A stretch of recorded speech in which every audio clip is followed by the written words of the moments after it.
అంటే పేద మనస్తత్వం కలిగినటువంటి వాళ్ళు నాకు ఇంత ఈ యొక్క బ్రాండెడ్ది నేను వేసుకుంటే నాకు విలువ వస్తుంది వావ్ అంటారు. యాపిల్ వాచ్ కొనుక్కుంటే లేకుంటే యాపిల్ ఫోన్ ఉంటే నన్ను వావ్ అని నాకు విలువ ఇస్తారు అనేసి డబ్బులు లేకపోయినా ఈఎంఐ అనేటటువంటి ఒక శాపనార్థమైన సటిల్ దాంట్లోకి ఆ యొక్క వెళ్ళిపోయి కొనుక్కొని చూపించుకుంటూ ఉంటారు.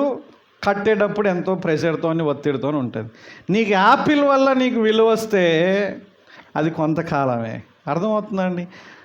నీకు ప్రజలు యాపిల్ నీకు ఫోన్ ఉన్నందుకు విలువ ఇచ్చే వాళ్ళే ఉంటే కొంతమందే ఇస్తారు, అందరు ఇవ్వరు కదా. అక్కడ ఏదో నాకు వాల్యూ వస్తుందని ఇంట్లో వస్తువుల్ని కొనుక్కోవడం కొంతమంది. విలువ కోసం కొంటున్నావా, అవసరం కోసం కొంటున్నావా వస్తువులను? ఆలోచన చేయండి ఒకసారి. బట్టలు కొనుక్కోవాలి, నీకు ఇష్టమైనవి